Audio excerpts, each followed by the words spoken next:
하나님 말씀은 민수기 2장 1절에서 16절까지의 말씀입니다.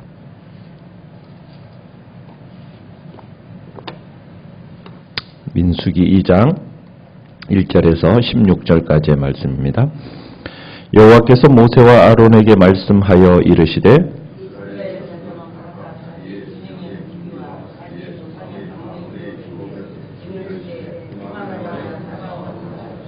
동방해 돋는 쪽에 진칠자는 그 진영별로 유다의 진영의 군기에 속한 자라. 유다 자손의 지휘관은 암미나답의 아들 나손이요 그 곁에 진칠자는 이사갈 지파라. 이사갈 자손 지휘관은 수알의 아들 느다넬이요 그리고 스불론 지파라. 스불론 자손의 지휘관은 헬론의 아들 엘리압이요 유다 진영에 속한 군대로 계수된 군인의 총계는 18만 6,400명이라. 그들은 제1대로 행진할지니라.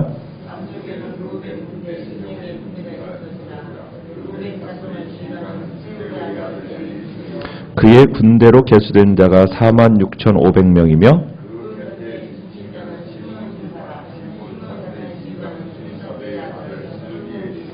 그의 군대로 계수된 자가 5만 9,300명이며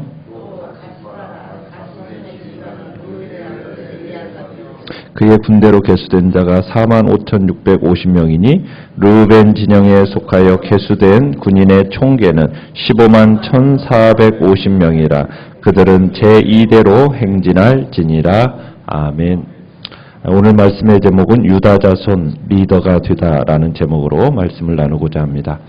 1장에 이어서 2장은 이제 각 지파의 진 배치와 행군 순서를 기록하고 있습니다. 하나님께서는 각 지파별로 인구를 계수하시고 군대 조직으로 편성한 다음에 각 지파의 규모와 역할, 역량의 그 규모와 역량에 맞추어서 진을 배치하고 행군 순서를 정하십니다. 하나님은 12지파를 각각 3지파씩 4그룹으로 나누십니다. 자, 이스라엘 자손은 광야에서 어떻게 진영을 구축하는가? 2절을 보시면은 그 진을 구축함에 있어서 뭐가 중심이 될까요? 성막을 중심입니다. 회막은 곧 성막인데 하나님은 성막을 중심으로 해서 진을 치도록 하십니다. 그러니까 성막을 중심에 두고 이스라엘 각 지파별로 진을 치라고 말씀하시는 겁니다. 그러니까 하나님을 이 말은 결국에는 하나님 중심으로 살라는 말씀이죠. 그러니까 하나님의 백성은 하나님을 그 삶의 중심에 모셔야만 합니다. 생명의 주가 되시고 복의 근원이 되시는 하나님, 그 하나님이 그 중심에 모시는 삶, 그것보다 행복하고 안정된 삶은 없기 때문에 모든 삶의 중심에 하나님이 계셔야 된다는 겁니다. 오늘날에 있어서도 우리의 삶에 있어서 하나님이 우리의 삶의 중심이 돼야 돼요. 어떻게 하는 것입니까? 우리는 매 순간 무슨 일을 할 때마다 하나님을 의식하며 살아가는 겁니다. 하나님과 동행하며 살아가는 삶입니다. 하나님과 동행하며 살아간다는 것은 뭐 세상을 떠나서 어디 깊은 산속 기도원에 들어가서 살라는 얘기를 의미하는 게 아닙니다. 우리가 이 땅을 살아가는 동안 죄를 멀리하고 하나님의 뜻대로 살아가는 거죠. 죄를 멀리하고 하나님과 같이 거룩하게 되는 것, 이게 하나님 중심의 삶입니다. 우리가 전에 에녹이 무드셀라를 낳은 후에 300년 동안 하나님과 동행하였던 그 장면을 우리가 전에 보았어요. 자, 그때 이 에녹은 어떤 시대를 살아갔던 사람입니까? 그가 멀리 산속에 들어가서 하나님과 동행했던 그런 사람이 아니었습니다. 유다서 1장 15절로 16절에 보면 에녹이 살던 시대가 설명이 되어지는데 그 시대는 경건치 않은 시대였습니다. 하나님을 거스려서 살던 시대였어요. 원망하고 불만하며 살던 그런 불만을 토하던 시대가 그 시대입니다. 자기의 유익을 위해서 아첨하던 시대. 그게 바로 에녹이 살던 시대였어요. 에녹은 그런 시대 상황 속에서도 참으로 죄를 멀리하고 하나님의 뜻을 좇아서 거룩하게 살아갔던 것을 우리는 보게 됩니다. 그게 바로 하나님 중심의 삶인 겁니다. 세상에 속했으나 세상의 악한 풍습을 좇지 아니하고 하나님의 뜻을 좇아 살아가는 삶, 그 삶이 바로 하나님 중심의 삶인 거죠. 자, 하나님께서 성막을 중심으로 해서 진을 치라고 할 때 2절에 보면 각 지파는 자신들의 영역임을 알리기 위해서 무엇을 만드냐면 군기가 있습니다. 그죠? 지파의 군기.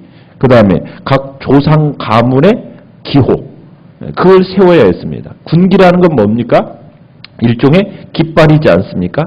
그러니까 그 깃발이 이스라엘 12지파를 구분하기 위해서 그 깃발이 만들어졌어요. 펄럭이는 깃발만 보더라도 저 지파가 어느 지파이구나 라는 것을 쉽게 알 수 있었을 겁니다. 그러니까 하나님께서 각 그룹이 성막 주변으로 이렇게 이제 진을 치도록 할 때 어느 쪽에 위치할 것인지, 이동 중에는 어느 위치에 서야 할 것인지 이것까지도 이제 하나하나씩 다 지정을 해주십니다. 하나님께서 각 그룹 성막 주변 어느 쪽에 위치할까? 자, 성막을 중앙에 두고 자, 이스라엘의 12지파가 각자 어느 위치에 있어야 할지 그걸 딱 지정을 해주세요. 그러니까 이 행렬은 균형을 하나님은 중요시하는 겁니다. 완전하고 균형 잡히고 절대로 무질서하게 인도하시는 분이 아니신 거예요. 그러니까 하나님은 이스라엘을 각 지파별로 위치를 딱 정하시고 그리고 그에 따라 질서정연하게 인도를 하시는 거예요. 이스라엘의 질서 있고 균형 있는 이 진과 행렬의 모습에서 하나님이 어떤 하나님임을 아실 수 있습니까? 바로 질서의 하나님이심을 알 수가 있습니다. 하나님은 질서와 균형을 사랑하시는 분이십니다. 하나님께서 일을 할 때 결코 아무렇게나 무질서하게 일하시는 분이 절대로 아니에요. 하나님은 항상 합리적이고 질서정연하게 모든 일을 처리해 가시는 질서의 하나님이시라는 겁니다. 그런데 참 오늘날 악한 세상에서 참 교회 안에 어떤 일들이 주로 있습니까? 은혜롭다라는 말을 이용해서 무질서를 조장하는 일들이 생겨지는 것을 우리는 보게 됩니다. 하나님은 절대로 무질서를 용납하지 않으십니다. 하나님은 질서를 요구하세요. 그러니까 악한 세상 속에서 어떻게 보면 하나님의 군대로서 원수 사단, 그 악한 세력과 영적인 전쟁을 함에 있어서 성도들의 모임인 이 교회가 하나님이 세우신 그 영적 질서를 따라서 일사불란하게 움직이는 것을 하나님은 원하시는 겁니다. 여러분, 이런 질서가 사랑이 없는 것으로 잘못 오해되어서는 안 됩니다. 여러분, 질서와 사랑이 분리가 되는 걸까요? 그건 아니거든요. 그런데 교회는 마치 사랑이 넘치고 은혜가 풍성한 모습이 마치 뭐가 없는 것처럼 규율도 없고 제재함도 없는 각자 그저 자유롭게 행동하면 되는 것처럼 그런 것이 마땅하다고 생각하는 그것은 잘못된 겁니다. 교회의 특성을 온전하게 이해하지 못한 거죠. 교회는 성도들 사이에서 사랑과 은혜가 넘치는 공동체가 되어야 합니다. 그렇지만 동시에 세상과 영적 전투를 벌여야 하는 군대입니다. 그 안에 속한 성도들은 서로 교회가 유지되기 위해서 꼭 지켜야 할 질서가 있어야 되고 그 질서 안에서 행동하고 일해야 되는 겁니다. 성도가 교회 안에서 모든 일을 행할 때 자신의 언행이 교회의 질서에 따른 합당한 것인가를 먼저 판단해 봐야 됩니다. 질서를 따라 행함으로 말미암아 교회의 덕을 세워야 하는 거죠. 그럴 때 교회는 날로 더 큰 사랑과 은혜가 넘치게 되는 겁니다. 세상의 악한 세력들이 결국 넘보지 못하는 그런 견고하고 강력한 하나님의 군대가 되는 겁니다. 자, 그런데 이제 회막의 동쪽에 진을 치는 지파가 있습니다. 어느 지파입니까? 그죠? 유다 지파가 진을 먼저 칩니다. 자, 유다 지파를 중심으로 해서 그 다음 지파가 누구입니까? 5절에 보면 이사갈 지파, 7절에 스불론 지파. 그러니까 성막 동쪽에 진을 치는 지파는 이렇게 세 지파입니다. 행군할 때 이 세 지파가 구성된 그룹이 가장 앞에서는 영광을 누리게 되었습니다. 그러니까 유다가 어떻게 보면은 그 하나님은 동편 맨 앞쪽에 유다 지파를 세우셨어요. 그러니까 유다 지파가 제1대로 행진을 하게 됩니다. 동쪽은 어떤 곳입니까? 장막의 방향을 결정한 곳이었어요. 그죠? 그러니까 이스라엘 지파를 행진을 어느 지파가 이끌었다고 해도 과언이 아닙니까?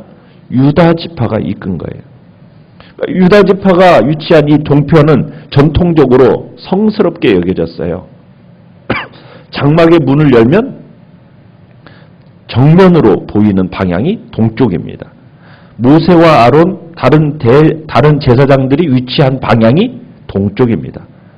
그래서 모든 지파가 하나님의 백성으로서 각자의 자리를 차지하지만 이 지파들, 특별히 이 세 그룹의 지파들은 이스라엘 12지파 중에서 가장 존귀한 자리를 차지한 거죠.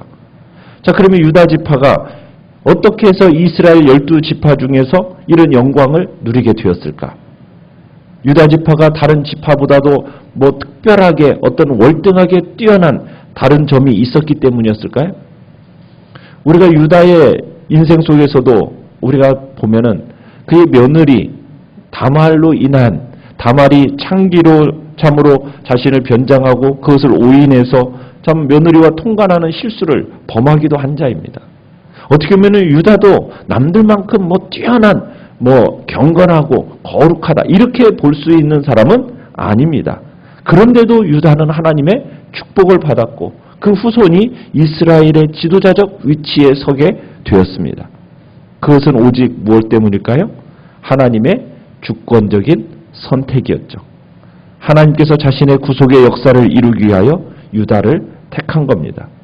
참 하나님의 택하심, 하나님의 사용하심, 그것은 그 사람의 어떤 뛰어난 능력이나 도덕적인 우월함 이것에 있는 것이 아니라 하나님의 주권적인 선택에 있음을 우리는 보게 되는 겁니다. 하나님께서 오늘날 우리를 여러 모양으로 불러주셨습니다. 하나님의 일을 감당하는 사람으로 우리를 부르셨습니다. 우리가 잘나서일까요? 아니죠. 하나님의 은혜로 말미암아 택함 받았고 사명을 감당할 수 있게끔 우리를 세워주셨음을 우리는 잊지 말아야 되는 겁니다. 그렇기 때문에 우리는 항상 겸손해야 됩니다. 하나님의 부르심 앞에 감사하고 겸손하게 하나님의 그 은혜로 이루어진 것을 인정하면서 맡겨진 사명의 충성도에 감당하는 것. 그럴 때 우리의 모든 사역이 즐겁고 그 사역을 통해서 하나님의 은혜를 풍성하게 느끼게 되는 것입니다. 우리는 진정 하나님의 주권적인 은혜로 말미암아 귀한 직분을 얻었고 또 우리는 사역을 맡게 되었음을 감사하면서 맡겨진 일에 충성을 다하시는 복된 자리에 있기를 바랍니다. 자, 그런데 우리가 이제 10절에 가보면은 루벤 자손, 어떻게 보면 장자인 루벤 자손, 그리고 12절에 보면 차자인 시므온 자손은 제1대가 되지 못하고 제2대가 됩니다. 원래 유다의 그 영광스러운 자리는 누가 차지했어야 될까요? 그 시대 속에서 보면은 장자인 형님 지파인 루벤 지파가 차지하는 것이 마땅한 것처럼 보입니다. 그러나 루벤 지파는 유다 지파에게 그 지도자적인 위치를 빼앗겼습니다. 제2대로 밀려납니다. 왜 제2대로 루벤 지파가 밀려났을까요? 우리는 야곱의 그 유언 속에서 우리는 그 내용을 볼 수가 있죠. 선조인 루벤이 정말 하나님과 아버지를 아프게 한 죄를 지었기 때문이었어요. 어떤 죄였습니까? 장자 루벤이 참으로 야곱의 서모인 빌하와 통관함으로 말미암아 아버지 야곱의 권위를 훼손시켰기 때문입니다. 자, 시므온 지파는 왜 루벤 지파와 함께 제2대로 밀려났을까요? 야곱의 차남이었음에도 불구하고 그 야곱의 그 유언 속에서 어떤 내용이 있습니까? 아버지에게 범죄하여 장자의 지위를 상실한 루벤과 마찬가지였어요. 무슨 일이 있었습니까? 그것은 여동생 디나가 세겜족 추장에게 강간을 당하는 일이 생겼지 않습니까? 그때 어떤 일을 벌였어요? 시므온과 레위가 함께 혈기를 부리면서 세겜 성들을 모두 몰살시키는 그런 죄를 범했습니다. 결국에는 시므온도 그 자리에 오르지 못하게 됐어요. 르우벤이 음행과 그 불효의 죄, 그 장자의 축복을 빼앗겼다면 시므온은 혈기를 참지 못하고 무자비하게 살육을 강행했다가 결국에는 장자의 권한을 물려받을 수 있는 그 위치였는데 그것을 빼앗기고 맙니다. 참 우리는 이 한 번의 죄가 얼마나 큰 대가를 가져오는지 우리는 그것을 마음에 새겨야 됩니다. 순간적인 혈기. 여러분, 이 범죄가 이스라엘의 지도자가 되는 축복을 누리지 못하게 하는 안타까운 결과를 낳았다는 사실입니다. 우리는 그 순간의 분노, 이거 참아야 됩니다. 이거 참지 못해 혈기를 부리는 것은 스스로의 인생을 망칠 수도 있다는, 그것은 어리석은 일이라는 것을 우리는 기억해야 됩니다. 그러기에 성도는 분노를 바라고 혈기를 부리는 것이 하나님의 영광을 가리우는 일이라는 걸 기억하고 하나님의 거룩하심을 나타내지 못하는 범죄라는 것을 기억하면서 우리의 격한 감정을 우리는 잘 다스릴 줄 알아야 됩니다. 그런 신앙 훈련을 우리는 게을리하지 말아야 되겠습니다.